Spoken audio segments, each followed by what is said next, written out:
성령의 은혜 가운데 가게 해 주옵소서. 감사드리며 예수님 이름으로 기도합니다. 아멘.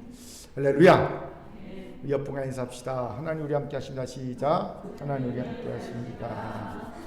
우리 눈을 마주치면서 웃으면서 이렇게 인사합시다. 당신의 얼굴을 보니 하나님의 얼굴을 보는 것 같습니다. 시작. 당신의 얼굴을 보니 하나님의 얼굴을 보는 것 같습니다. 일주일 동안 건강하셨습니까? 예, 요즘 건강이 안 좋은 분들이 참 많더라고요. 건강 유의하시기 바랍니다. 다 저를 주목해 주십시오. 2026년 그래미 어워즈가 얼마 전에 있었습니다. 그런데 이 시상식에 의문의 배지를 단 가수들이 여럿 등장하여 세계인의 관심을 끈 바가 있었지요. 아마 본 분도 있을 겁니다. 바로 아이스 아웃이라는 글이 인쇄된 배지였습니다. 아이스는 요 근래 미국 전역을 들끓게 하고 있는 이민 세관 단속국을 지칭하는 단어입니다. 이들의 부당한 활동을 반대한다는 저항의 의미를 담은 배지가 그래미 어워즈에 등장한 아이스 아웃 배지지요.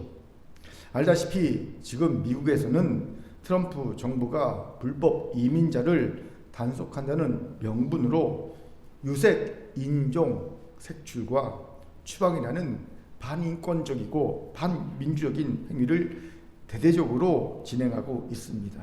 그 와중에 정당한 미국 시민권자들도 처형하는 끔찍한 범죄들이 자행되고 있지요. 그럼에도 트럼프 정부는 오히려 처형당한 미국 시민권자들을 테러리스트로 규정하고 정당 방해를 주장하는 후한무치한 짓을 저지르고 있습니다. 전국적으로 지금 시위가 확산되고 있지 않습니까? 이에 저항의 뜻을 담아 만들어 단 배지가 바로 아이스 아웃 배지입니다. 그런데 이 아이스 아웃 배지도 주목됐지만 사실 제게 더 큰 주목을 끈 것은요, 다른 것이었습니다. 배지와 함께 이번 그래미 어워즈를 뒤흔든 명언이 있었어요. 이것 혹시 보신 분 있습니까? 소개합니다. 도둑 맞은 땅 위에 불법인 사람은 없다. 무슨 뜻입니까? 엄밀히 말하면 미국 땅은 인디언들의 땅이었고 지금 주인 행세를 하며 불법 이민자들을 단속한다는 명분으로 그들을 불법 추방하고 있는 이들은 주인인 인디언들의 땅을 빼앗은 도둑이라는 겁니다. 그런 도둑 주제에 누구를 불법 이민자라고 칭하며 추방할 수 있냐는 뜻입니다. 제가 이것을 보고 떠오른 한자가 있습니다. 바로 촌철살인입니다. 비록 짧은 한 문장이지만 미국이라는 나라가 어떤 어두운 역사를 가지고 있는 나라인지, 왜 미국은 불법 이민자들에게 관용해야만 하는 나라인지를 알려주는 한 문장이었기 때문입니다. 그렇게 저는 개인적으로 이 문장을 누가 만들었을까 되게 궁금해졌어요. 왜요? 그는 단순히 사건의 외피만 보는 사람이 아니라 사건의 내면 본질까지 깊이 꿰뚫어 볼 수 있는 안목을 가진 자가 분명해 보였기 때문입니다. 그런데 사실 이런 안목을 가진 이가 드물지요. 세상에서 몇몇 대표적인 지식인이라고 일컬어지는 이들에게서나 볼 수 있는 안목이기 때문입니다. 우리나라에서도 이런 지식인 안목 있는 이들을 보면 유시민 작가나 전우영 교수나 이런 몇몇 분들을 떠올리게 되지 사실 많지 않습니다. 그런데 이런 안목을 가진 이를 교회 내에서는 더욱 찾아보기 어려워요. 왜일까요? 교회는 교리라는 틀이 강하게 작용하는 곳이기 때문입니다. 그렇기에 성경을 봐도 다들 거기서 거긴 틀에 박힌 교리적인 해석을 하고 말죠. 더 나아가지 못합니다. 더 깊게 본질을 파고드는 해석을 하는 이들이 드뭅니다. 제가 남포교회 박영선 목사를 좋아했던 과거형이죠. 이유도 여기에 있습니다. 저번 주로 남포교회를 떠났습니다. 너무 탁월한 성경 해석가이지만 노역을 부린 것이 동티가 나서 안타깝게도 명예롭지 못하게 교회를 떠났어요. 하지만 78세의 나이까지 설교 사역을 행할 수 있었다는 것은요, 그의 성경 해석만큼은 정말 탁월했다는 증거이지요. 이 부분에서 저는 큰 교회의 사명이 있다고 믿습니다. 큰 교회는요, 말씀의 본질을 깊게 파고들지 못하는 이 시대의 교회들에게 말씀의 본질을 깨닫게 해주는 사명을 가진 교회라고 믿습니다. 아멘. 박영수 목사는요, 자기같이 말씀을 해석할 수 있는 이가 자기 아들밖에 없어서 어쩔 수 없이 분리개척을 한다는 황당한 명분을 내세우고 교회에게 40억을 요구했어요. 나같이 말씀을 해석할 수 있는 사람은 내 아들밖에 없어. 내 아들 목사밖에 없어. 그러니 내가 없어지기 전에 우리 아들 분리개척해야 되겠어. 40억을 요구했어요. 그러다가 교회를 나가게 됐죠. 그렇게 말했지만 저는 말씀의 본질을 깊게 파고들어 해석해주는 사명이 박연선 목사와 그의 아들에게만 주어진 것이 아니라고 믿습니다. 저는 우리 큰 교회도 주어진 사명을 믿습니다. 그런데 저는요, 아들이 없습니다. 걱정하지 마십시오. 이 이후로 여러분이 어려운 설교 되게 어렵거든요. 제 설교 어려운 설교를 길게 듣는 수고하는 수고를 해오고 있는 거예요. 왜냐하면 이 강단은요, 이 사명이 있어요. 말씀의 본질을 깊게 꿰뚫어 파헤치고 해석하고 증거하는 사명이 있습니다. 그렇게 여러분이 그동안 수고하는 수고를 하고 있는 겁니다. 아멘. 아무튼 말씀의 외피만 보고 틀에박힌 설교만 양산하는 이 시대에서 큰 교회가 말씀의 본질을 깨닫고 증언하는 사명을 끝까지 잘 감당하길 바랍니다. 이 일에 우리 큰 교회 성도가 함께 동역해 주시기를 주의 이름으로 축원합니다. 아멘. 자, 저를 따라합시다. 우리의 사명은 말씀의 본질을 깨달아 증거하는 것입니다. 말씀의 본질을 깨달아 증거하는 것입니다. 아멘. 왜 이렇게 장황하게 얘기합니까? 오늘 본문도 외피만 보는 틀에 박힌 해석으로, 교리적인 해석으로 본문에 담긴 아버지 하나님의 뜻과 깊은 사랑을 보지 못하게 하는 대표적인 본문이기 때문입니다. 무슨 말입니까? 우리 본문 2절을 같이 읽겠습니다. 같이 1절 시작. 하나님의 지으시던 일이 일곱째 날이 이를 때 마치니 그 지으시던 일이 다음으로 일곱째 날에 안식하시니라. 아멘. 우리가 너무나 잘 아는 본문이지요. 하나님이 천지를 창조하신 후에 일곱째 날에 안식하셨다. 너무나 잘 아는 본문입니다. 이 본문은 전통적으로 보통 4가지로 해석됩니다. 간단히 소개합니다. 첫째, 안식은 단순한 쉼이 아니라 하나님이 하신 창조의 완성과 성취를 기념하고 축하하는 것이라는 해석이에요. 둘째, 안식은 단순한 노동의 중단이 아니라 하나님과의 교제와 예배를 위한 거룩한 시간이라는 해석입니다. 셋째, 이 안식은 장차 올 천국의 영원한 안식에 대한 예표라는 해석입니다. 넷째, 하나님께서 친히 쉬심으로 인간도 노동과 쉼의 균형을 이루며 창조주를 기억하는 삶을 살아야 함을 가르친다는 해석입니다. 아마 여러분이 오늘 본문에 대해 기존에 알고 있던 해석도 이 4가지 해석 중에 하나에 속해 있을 것입니다. 저는 이 해석들이 잘못되었다고 생각하지 않습니다. 다 맞는 해석입니다. 하지만 부족한 해석이기도 합니다. 왜입니까? 정말 하나님이 이 본문에 담아주신 하나님의 깊은 뜻, 그 깊은 사랑을 제대로 보여주지 못한 해석이기 때문입니다. 그렇기에 오늘 일곱째 날에 안식하신 하나님이 우리에게 알려주길 원하시는 그 깊은 뜻과 사랑을 같이 알아보기를 원합니다. 무엇일까요? 첫째, 하나님의 창조 후 안식에서 볼 수 있는 하나님의 뜻과 사랑은요, 내가 완벽하게 창조했다. 그 완벽한 창조를 보는 안목을 가지라는 것임을 봅니다. 무슨 말입니까? 전통적 해석은 하나님이 창조 후 안식하신 것은 창조의 완성을 드러내며 이를 우리가 마땅히 기념하고 축하해야 한다는 것입니다. 즉 완벽한 창조이므로 우리가 덧붙이거나 뺄 것이 없이 우리는 그저 기념하고 축하하면 된다는 해석이지요. 그런데 과연 이 해석이 아버지 하나님의 진심을 이해한 해석일까요? 아닙니다. 현실 세계는 너무나 불완전하며 완벽이라는 표현을 쓰기에 민망할 정도로 모순투성이기 때문이죠. 혹자는 하나님이 완벽하게 창조하셨는데 인간이 죄악을 저질러서 이렇게 민망할 정도의 모순투성이 상태로 전락해버렸다고 말할 겁니다. 전통적인 해석은 그렇게 얘기해요. 완벽하게 창조하셨는데 인간이 죄악을 저질러서 이렇게 민망할 정도로 망가졌다, 모순투성이 되었다, 이렇게 해석합니다. 그런데 제가 하나님이라면 그렇게 쉽게 죄악에 변질되고 민망할 정도의 모순투성이가 될 수 있는 것을 창조한 후에 완벽한 창조라고 말하지 않을 것 같습니다. 그렇게 쉽게 죄악에 변질되고 그렇게 쉽게 변질 타락돼서 모순투성이가 될 것을 창조한 후에 난 완벽하게 창조했어 라고 말하지 않을 것 같습니다. 그래서 저는요, 하나님의 완벽한 창조에 다른 의미가 있다고 생각합니다. 그것이 무엇일까요? 바로 완벽함의 가능성입니다. 그렇습니다. 하나님은 그가 창조한 모든 피조물에 완벽함의 가능성을 심어주셨습니다. 그 완벽함의 가능성은 결국 어디서 100% 실현될까요? 천국에서. 하나님의 마지막 때 완벽하게 실현될 것입니다. 그렇게 아직까지 우리가 사는 세상은요, 완벽함의 가능성을 가진 존재일 뿐입니다. 즉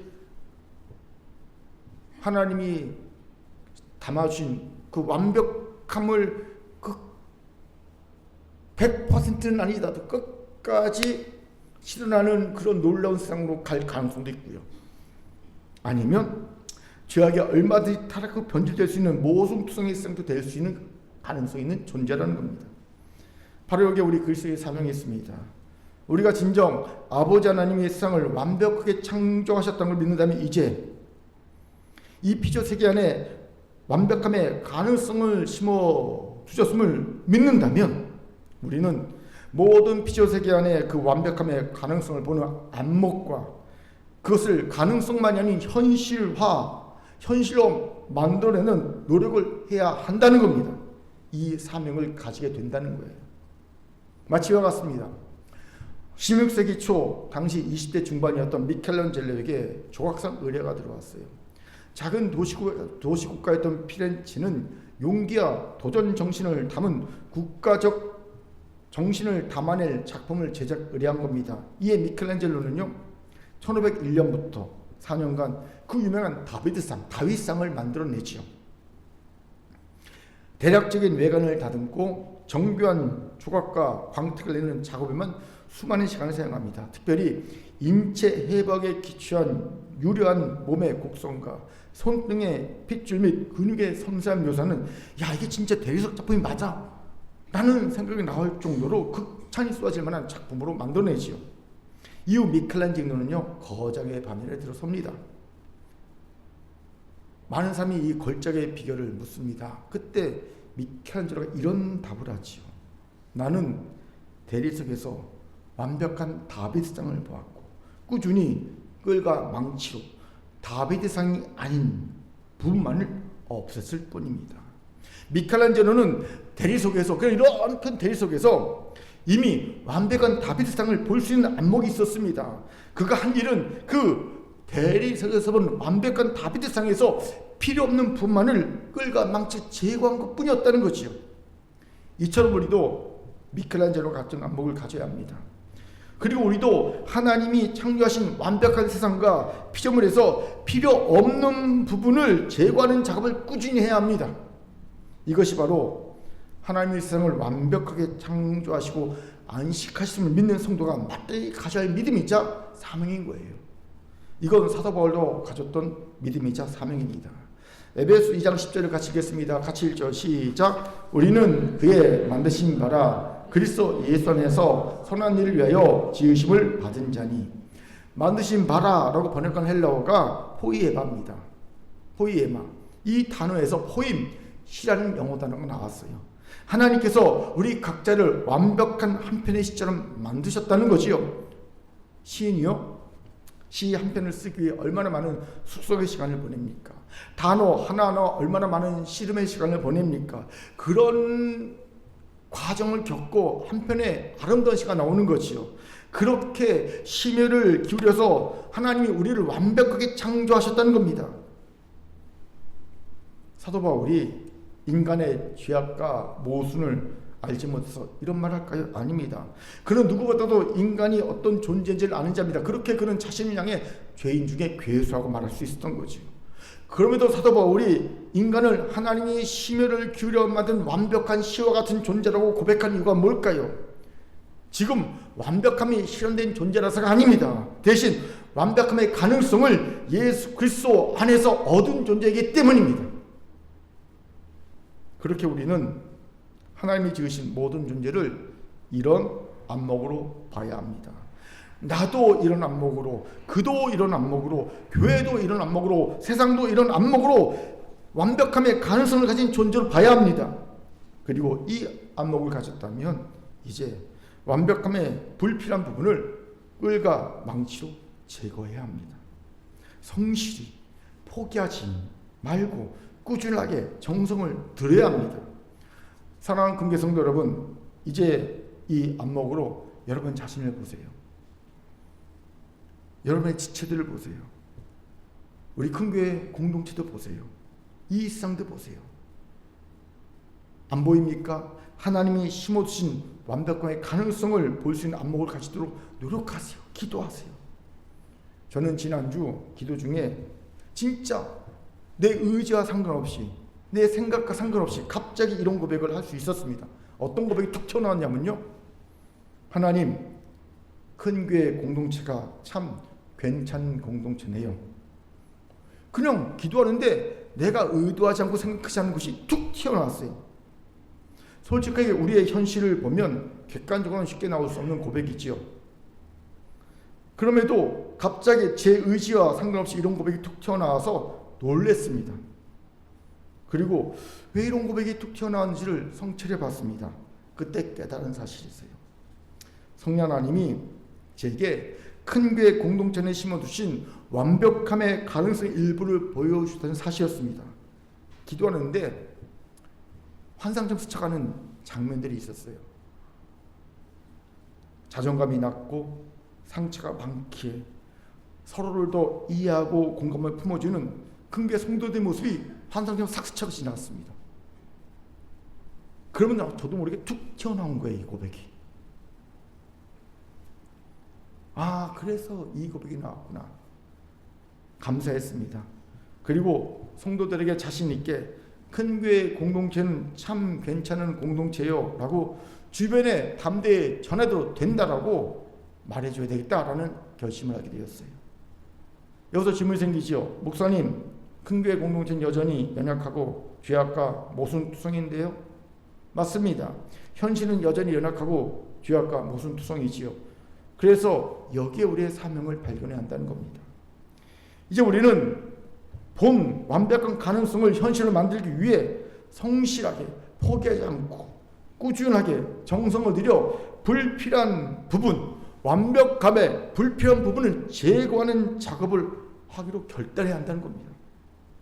내게 있는, 지체들에게 있는, 부서와 셀에게 있는, 큰교회에게 있는, 더 나아가 이 세상에 있는 완벽함의 불필요한 부분을 성실하게 포기하지 않고 꾸준히 정성을 담아서 제거하는 작업을 하기로 결단하길 바랍니다. 아멘. 아멘. 또한 여기서 우리가 더 깊게 생각할 것이 있어요. 그렇기에 안식이 왜 필요한지를 깨닫게 된다는 겁니다. 안식은 바로 이 작업에 필요한 망치와 끈을 다시 수리하는 시간입니다. 일주일 동안 성에 살면서 열심히 내게 붙어있는 불필요한 부분들을 망치와 끌로 다듬다 보면 망치가 망가지고 끌 끝이 무뎌지지요. 이때 안식일에 하나님 앞에 나와 이 망치와 끌을 다듬어야 합니다. 그래서 다시 일주일 동안 내게 붙어있는 불필요한 부분을 다듬고 제거하는 귀한 도구 역할을 할 수 있게 해야 한다는 겁니다. 그런데 어리석게도 이런 과정이 전혀 없이 망치와 끌을 함부로 대안해 드렸습니다. 수리 함부로 해주지 않고. 그러니 정교한 하나님의 작품을 만들지 못하는 거예요. 뭉툭해지던 뭉툭해진 꿀끝으로 어떻게 정교한 부분을 다듬습니까? 못 다듬는 거예요. 다듬으려 하다가 깨트리거나 망가뜨리는 경우가 허다하죠. 또 망치도 수위 없이 쓰다간 부러질 수 있지요. 그렇기에 하나님 안에 안식해야 합니다. 주일에 교회에 나와 예배 공동체에 참여하여 하나님의 은혜로 우리의 망치 끌을 수리해야 합니다. 우리의 망치 끌은 기도와 말씀이죠. 말씀의 끌로 제거할 부분을 정조준하고 기도의 망치로 그것을 때려, 즉 말씀에 순종하여 불필요한 부분을 제거해야 합니다. 이를 원활하게 하기 위해 망치 끝을 수리해야 합니다. 끌을 수리해야 합니다. 세상에 살면서 묻어지고 부러지거나 타협하여 상한 우리의 기도의 망치와 말씀의 끌을 수리해야 합니다. 오늘 이 예배가 이 수리의 시간이 되기를 주의 이름으로 축원합니다. 아멘. 자, 저를 따라합시다. 하나님의 완벽함의 가능성을 볼 수 있는 안목을 가집시다. 기도의 망치와 말씀의 끌로 하나님이 심어두신 여분간 인사합시다. 완벽함을 조각해냅시다. 시작. 완벽함을 조각해냅시다. 아멘. 둘째, 하나님의 섭리와 계획 아래 모든 것이 완벽하게 다 끝났으니 이제 그것을 찾아서 누리라는 뜻인 거예요. 제 예를 드는 것이 조금 불경해 보이긴 하지만 딱히 다른 예가 떠오르지 않아 부득불 제 예를 들겠습니다. 저는 보통 주일 설교를 토요일에 작성합니다. 물론 주중에 본문을 묵상하고 자료를 찾아두긴 하지만 본격적인 원고 작성은 토요일 밤까지 합니다. 주로 9시, 10시까지 하죠. 하지만 주일 아침까지 전 원고 수정을 합니다. 그래서 토요일에 집에 갈 때, 사무실에서 집에 갈 때 원고를 두 부 출력하는 것이 아니라 한 부만 출력해서 갑니다. 왜요? 출력한 한 부를 가지고 가서 집에서 읽습니다. 빨간 펜을 가지고. 그리고 원고에다가 수정할 부분을 계속 수정해서 수정합니다. 체크하고. 그리고 주일날 아침 일찍 교회 옵니다. 와서 컴퓨터를 켜고 그 수정한 원고를 보고 다시 컴퓨터에서 수정합니다. 수정한 후에 원고를 다시 출력하시오. 끝내 끝이 아니에요. 그리고 그걸 읽습니다. 그럼 또 꼭 수정할 부분이 나와요. 그렇게 했는데도 불구하고 3페이지는 3번이나 출력했습니다. 그렇게 수정을 한 다음에 그러고 원고를 가지고 강대상에 서는 거예요. 제가 왜 이렇게 번거로운 작업을 합니까? 그냥 토요일에 두 부 딱 출력해서 집에서 편히 쉬고 있다가 아침에 와서 한 부 주고 한 부 갖고 설교하면 될 것을. 이유는 간단합니다. 설교 원고가 완벽하지 않기 때문이에요. 만약 완벽했다면 그런 귀찮은 작업 하지 않지요. 다 끝냈으니 편하게 쉬겠지요. 마찬가지로 하나님이 창조 후 안식한 것은요, 더 이상 손을 댈 것도 없이 창조 사역이 완벽하게 끝났다는 것을 강하게 보여주는 거예요. 그리고 이제 이것은요, 우리가 스스로 계획을 세우기보다 하나님이 이미 나를 위해 완벽하게 세워두신, 다른 말로 끝내두신 그 계획을 찾고 누리는데 집중하면 된다는 뜻입니다. 이거 주목합시다. 많은 성도가 행복한 삶을 위해 공을 들이는 부분이 있어요. 바로 스스로 인생 계획을 세우는 겁니다. 제가 찾아보니 인생 계획을 쓰는데 도움이 되는 책들이 어마무시하게 많더라고요. 얼마나 많은 가르침이 있는지 모릅니다. 그런데 죄송하게도 그리스도인에게는 사실 도움이 되지 않는, 큰 도움이 되지 않는 가르침들입니다. 왜요? 우리에겐 나를 위해 이미 완벽하게 세워놓고 끝내주신 하나님의 계획이 있기 때문입니다. 섭리가 있기 때문입니다. 아멘. 우리는요, 그것을 찾아서 누리기만 하면 되는 겁니다. 내가 인생 계획을 세우는 것이 아니라 하나님이 세우신 인생 계획을 내가 찾아 누리면 됩니다. 중요한 질문이 생기죠. 어떻게 찾아요? 이에 대해 전통적 가르침은요, 말씀과 기도를 통해 하나님과 친밀해져야 합니다. 그래 인생 계획을 받지요. 또 내면의 거룩한 소원과 재능을 살펴야 합니다. 예, 내면에 어떤 소원이 있는가? 내 재능이 뭐가 있는가? 살피는 거지요. 또 환경과 상황의 문을 해석해야 합니다. 이 문이 열릴 문인가? 닫힐 문인가? 이 문이 돌아갈 문인가? 넘어갈 문인가? 이걸 상황을 해석해야 되지요. 또 믿음의 멘토와 공동체 조언을 들어야 합니다. 주로 목회자나 이런 이들에게 조언을 듣고 기도를 부탁하면서 하나님의 계획과 뜻을 알아야 됩니다. 또 현재의 자리에서 작은 순종해야 합니다. 이런 것들을 권합니다. 다 맞는 말입니다.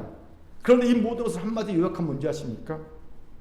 지도보다 가이드를 신뢰하라는 겁니다. 여러분, 하나님의 섭리와 계획을 찾는 것은요, 미래의 모든 계획표를 다 받는 것이 결코 아닙니다. 간혹 하나님의 섭리와 계획을 알려고 하면서 미래의 모든 계획표를 다 받으려고 하는 사람들이 있어요. 아닙니다. 하나님은요, 우리 인도하시는 목자 대신 하나님을 신뢰하면서 하루하루 하나님을 따라가는 삶을 우리에게 요구하시는 겁니다. 자, 내가 너의 모든 인생 계획을 다 알려줄게, 지도를 가르쳐줄게, 이런 분이 아니라 그저 매일 하루하루 나를 신뢰하면 나를 따라와, 이걸 말씀하신 분입니다. 그렇게 하나님은요, 하루하루 우리가 따를 말씀을 허락하십니다. 시편 119편 105절 가시겠습니다. 시작. 주의 말씀은 내 발의 등이요 내 길의 빛이니이다. 여러분, 왜 하필 주의 말씀 내 발의 등입니까? 여러분, 말씀이 내 발의 등이라는 것은요, 발밑에 넣어보십시오. 한 발자국 앞만 비춰주는 거예요. 한 발자국 멀리 비춰주는 게 아니라 내가 한 걸음 걸어갈 그 한 발자국 앞만 비춰주는 게 말씀이라는 겁니다. 그러므로 주의 말씀으로 내 인생의 모든 계획표를 다 알고자 하는 것은요, 욕심이고 망상입니다. 우리는 그저 주의 말씀으로 오늘 우리의 한 걸음에 대한 것만 알면 됩니다. 아, 내가 오늘 한 걸음 이렇게 걸으면 되겠구나. 그리고 걸어가는 거예요. 그 다음날 또의 말씀을 받고 또 한 걸음 걸어가는 겁니다. 매일매일 말씀을 받아 매일매일 그 말씀에 순종해 한 걸음씩 걸어가면 되는 겁니다. 그러면 어느새 나도 모르게 하나님의 섭리와 계획 가운데 서 있는 것을 깨닫게 되는 거예요. 제가 그랬습니다. 저는 큰 교회에 대한 하나님의 계획표를 다 받아 개척한 것이 아니라 큰 교회가 이렇게 해서 이렇게 쭉 갈 거야, 그래서 개척한 것이 아닙니다. 그저 큰 교회의 목적지만 두고 개척했습니다. 큰 교회의 목적지는요, 환난당한 자, 원통한 자, 빚진 자들을 치워 구원하여 하나님 나라의 큰 용사 세우는 것, 이 목적지만 받고 과정은 모른 채 개척했습니다. 그저 매일매일 주신 말씀으로 한 걸음씩 걸어오는 삶이 20년이 된 겁니다. 그리고 개척 20년이 되면서 제 마음속에 깨달아진 것이 있습니다. 바로 나도 모르는 사이에 나와 그 교회가 하나님의 섭리와 계획 가운데 한가운데 서 있게 되었다는 거예요. 놀랍게도. 할렐루야. 이때 좀 교만하게 할렐루야. 아멘. 그러니 우리 큰교회 공동체가 꽤 괜찮은 공동체가 아니겠습니까? 아멘. 우리 옆분과 웃으면서 인사합시다. 당신은 꽤 괜찮은 공동체에 계신 겁니다. 시작. 당신은 꽤 괜찮은 공동체에 계신 겁니다. 좀 자신 있게 좀 하세요. 예, 계신 겁니다. 시작. 계신 겁니다. 아멘. 그렇게 사랑하는 큰교회 성도 여러분, 하나님이 내게 인생 계획표를 다 알려주지 않아서 불안하고 원망스럽기까지 합니까? 지도가 아닌 하나님을 신뢰하세요. 그리고 오늘 말씀을 알려주신 그 한 걸음에 순종하여 걸어가시 바랍니다. 우리도 분명 어느새 나를 향한 완벽한 하나님의 섭리와 계획에 한가운데 서 있다는 것을 깨달을 날이 올 줄 믿습니다. 아멘. 자, 저를 따라합시다. 지도가 아닌 하나님을 신뢰하고 알려주신 한 걸음에 순종합시다. 알려주신 한 걸음에 순종합시다. 아멘. 세 번째로 하나님의 창조 안식에서 볼 수 있는 하나님의 기쁜 뜻과 사랑은요, 안식은 오직 하나님의 것이라는 겁니다. 우리 같이 3절 읽겠습니다. 3절 1절 시작. 하나님이 그 일곱째 날을 복되게 하사 거룩하게 하셨으니 이는 하나님이 그 창조하시며 만드시던 모든 일을 마치시고 그날에 안식하셨음이니라. 아멘. 우리가 주목할 것은요, 하나님이 안식일을 복되게 하사 거룩하게 하셨다는 겁니다. 이것이 무슨 뜻일까요? 그냥 안식만 하셔도 될 것을 왜 굳이 복되게 하사 거룩하게 하셨을까요? 중요한 의미가 있습니다. 제가 자주 했던 말이 있습니다. 거룩이라는 속성은 오직 하나님께만 해당되는 속성이라고. 절대 인간에게 다른 것에 붙일 수 있는 속성이 아니라고. 그게 거룩입니다. 여기서 의구심이 생기죠. 근데 왜 우리는 성도, 거룩한 백성이라고 부릅니까? 이유가 뭡니까? 간단하죠. 우리는 이제 하나님의 것이기 때문입니다. 그렇습니다. 거룩은 오직 하나님께 속한 속성이기에 하나님의 것에만 거룩이라는 단어를 붙일 수 있어요. 그래서 이게 뭡니까? 성구, 거룩한 도구. 예? 여기는 성전, 하나님의 집, 하나님의 것이니까. 성직자, 하나님의 종이니까. 하나님의 것에만 거룩한 단어를 붙일 수 있는 거예요. 그렇게 하나님이 안식일을 복되게 하사 거룩하게 하셨다는 것에는요, 안식은 오직 하나님의 것이라는 강력한 메시지가 담겨 있어요. 안식은 누구 것? 하나님의 것. 그렇습니다. 오직 하나님께만 안식이 있습니다. 이것을 단순히 안식일은 하나님의 것이니 안식일을 구별하여 거룩하게 지키라는 식으로 해석한다면 이건 율법주의에 빠질 가능성이 높죠. 대부분 다 이렇게 해석하잖아요. 안식은 하나님의 것, 그러면요 안식일을 구별하여 거룩하게 지켜야 된다. 안 그러면 죄다. 이렇게만 해석하죠. 아닙니다. 그보다는 넓게 안식은 오직 하나님께만 있다는 것을 해석하는 것이 훨씬 더 아버지 하나님의 사랑의 성품에 맞는 해석입니다. 여기서 중요한 질문이 생기죠. 왜 굳이 안식은 오직 아버지 하나님과 있다고 말씀하신 걸까요? 왜 아버지 하나님께만 안식이 있다고 말씀하신 걸까요? 안식 세상에는 없습니까? 없다고 말씀하신 거거든요. 세상 그 어떤 것에서 참된 안식이 없다. 나에게만 안식이 있다. 내 거다. 안식은. 말씀하신 이유가 뭘까요? 두 가지 답을 할 수 있어요. 첫째, 하나님께만 망각의 은혜가 있기 때문입니다. 잊혀진 은혜가 있기 때문입니다. 2002년 미국의 유명 가수인 바브라 스트라이샌드 혹시 아십니까? 예, 아마 연식이 좀 있는 분 알 겁니다.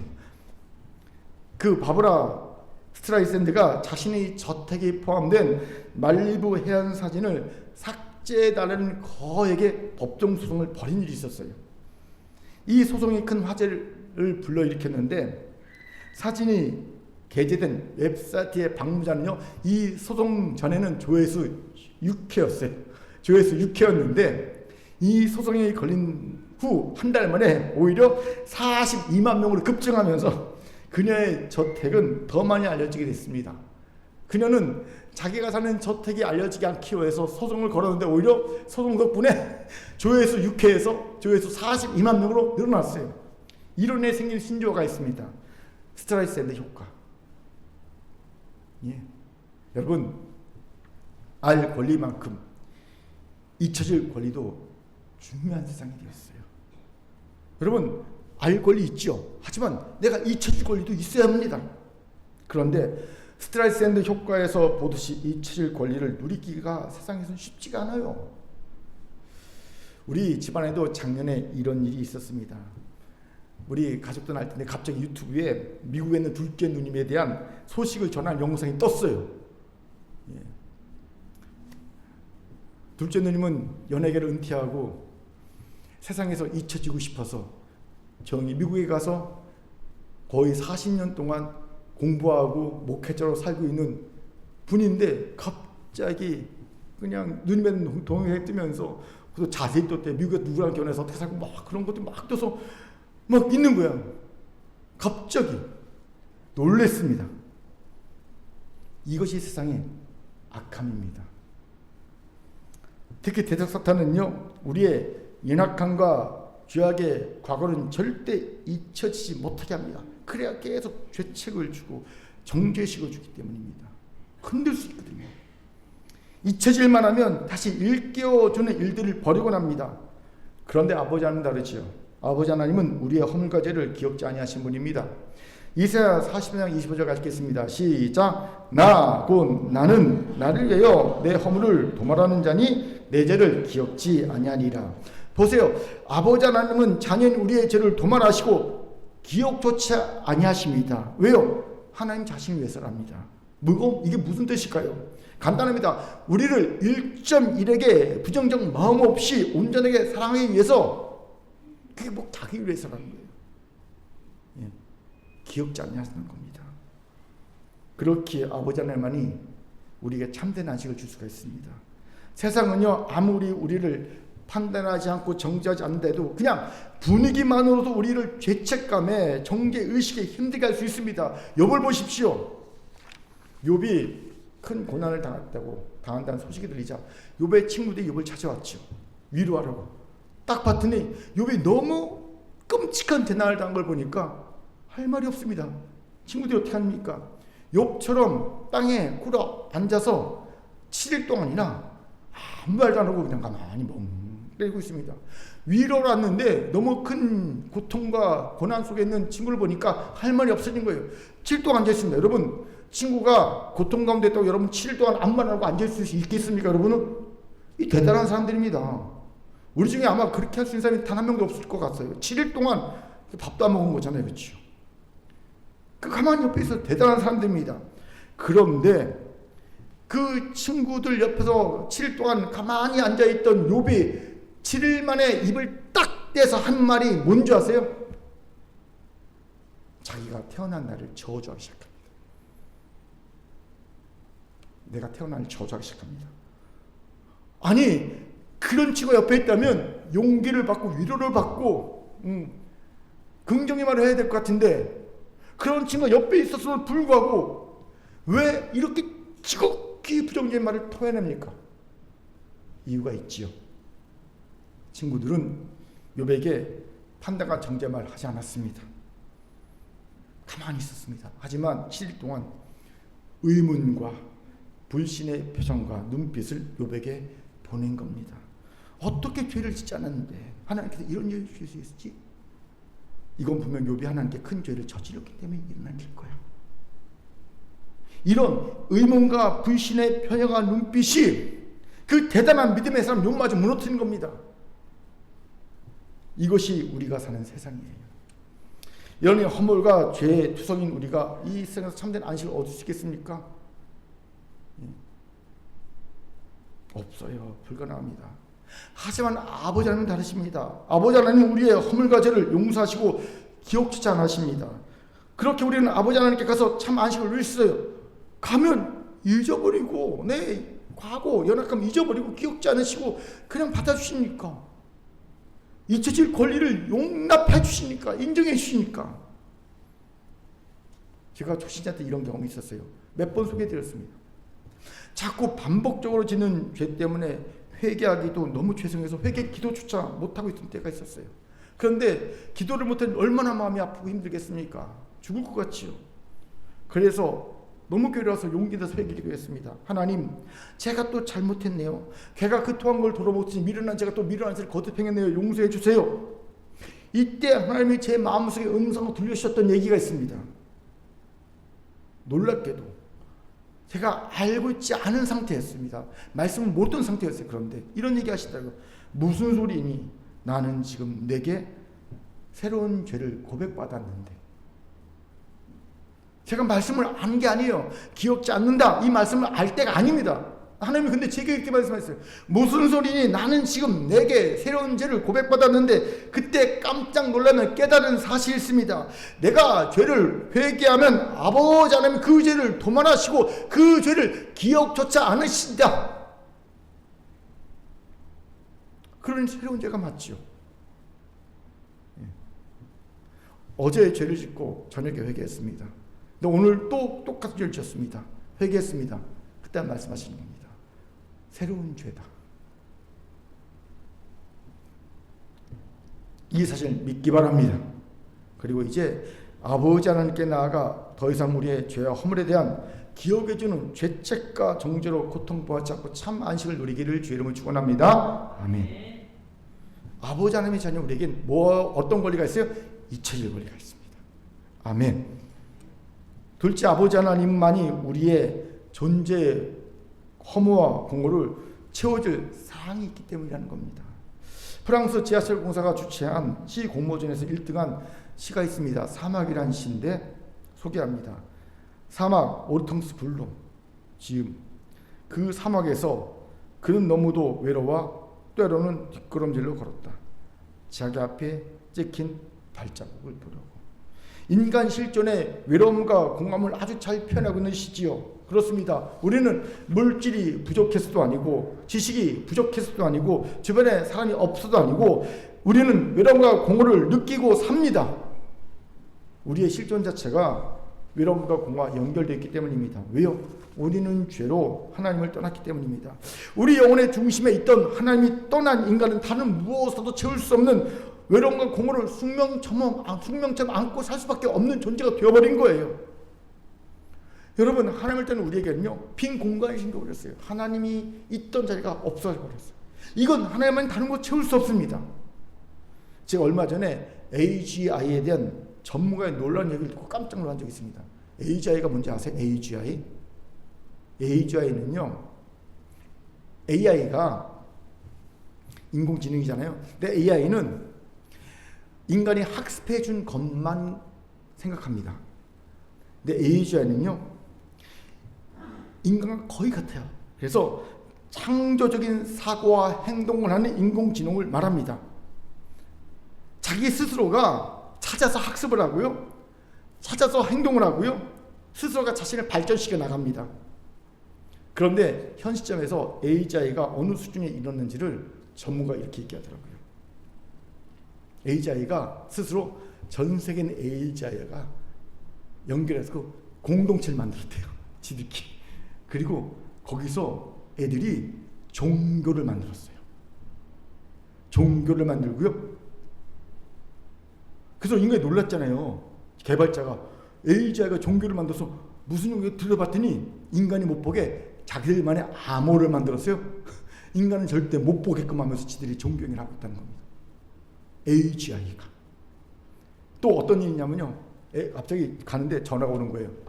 전화를 딱 받았더니 AGI가 자기 주인에 전화한 겁니다. 누구 목소리로? 주인 목소리로. 대화를 건 거예요. 대화를 주인한테. 대화를 건 거예요.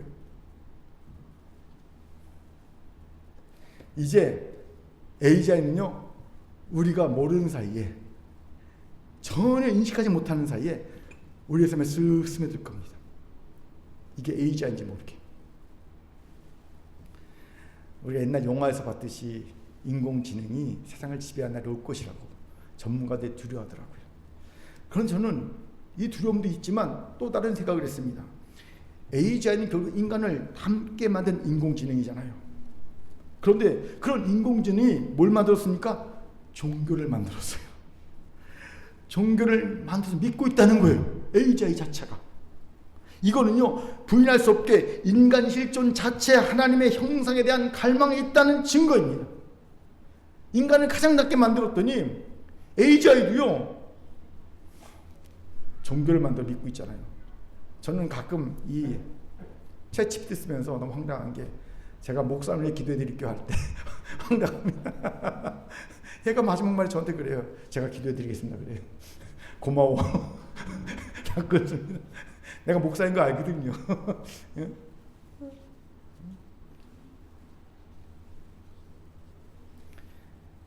왜 이런 갈망이 인간에 존재하고 있을까요? 인간이 죄로 하나님을 떠났기 때문입니다. 그 결과 하나님의 형상이 파괴되어 이제 바편만 남게 된 겁니다. 그러므로 인간은요, 하나님의 형상이 회복되기 전까지, 아버지 하나님의 품으로 돌아가기 전까지 외로움과 공허를 해결할 수 없어요. 아버지 하나님의 품으로 돌아가야지만 외로움과 공허를 해결하고요, 참된 안식을 얻게 되는 겁니다. 그렇게 하나님 말씀하시는 겁니다. 오직 내게만 안식이 있다. 그렇게 내게로 돌아와 참 영혼의 안식을 누리라, 이 말씀을 하고 있는 겁니다. 사랑하는 성도 여러분, 이제 오직 아버지 하나님께만 있는 안식을 얻기에 아버지 하나님께 돌아갑시다. 그래서 무엇으로도 채울 수 없는 영혼의 공허와 외로움의 빈자리를 아버지 하나님이 채우는 참 안식을 얻는 우리가 되길 주의 이름으로 축원합니다. 아멘. 자, 저를 따릅시다. 오직 아버지 하나님께만 참 안식이 있습니다. 아버지 하나님께 돌아가 잊혀질 은혜와 공허 허무가 채워지는 여러분과 힘있게 인사합시다. 은혜를 누리시다. 시작. 은혜를 누리시다. 아멘. 저는요, 우리 큰교회 공동체는 특별히 잊혀질 은혜를 서로 기억해주고 인정해주는 공동체 되기 바랍니다. 아멘. 이제 말씀하시죠. 지금까지 말한 것은 창조 안식하신 아버지 하나님의 뜻과 우리를 향한 사랑입니다. 그동안 우리가 틀에 박히게 교리에 딱 갇혀서 했던 해석과 너무나 다르지 않습니까? 그치요? 저는 이렇게 본문을 해석한 설교를 30년이 넘게 수많은 설교를 들었지만 본 적이 없습니다. 그렇게 여러분, 이제 피상적으로 사건을 보고 말씀을 보고 본질을 깊게 꿰뚫어 보지 못하는 어리석어서 벗어납시다.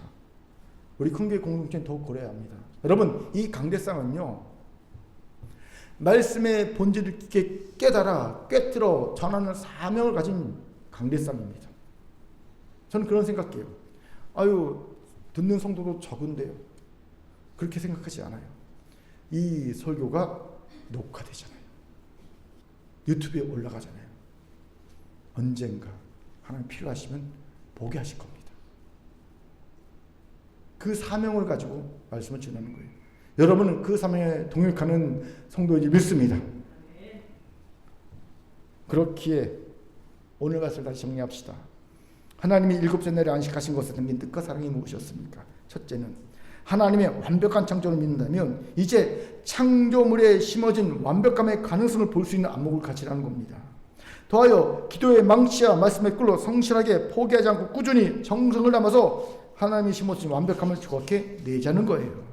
두 번째, 하나님은 완벽한 섭리와 계획 가운데 창조를 끝내셨으니 우리는 그 섭리와 계획을 믿고 찾아 누리면 된다는 겁니다. 이를 위해 조급함을 버리고 인생의 지도가 아닌 목자되신 하나님을 신뢰하고 알려주신 한 걸음에 순종하자는 겁니다.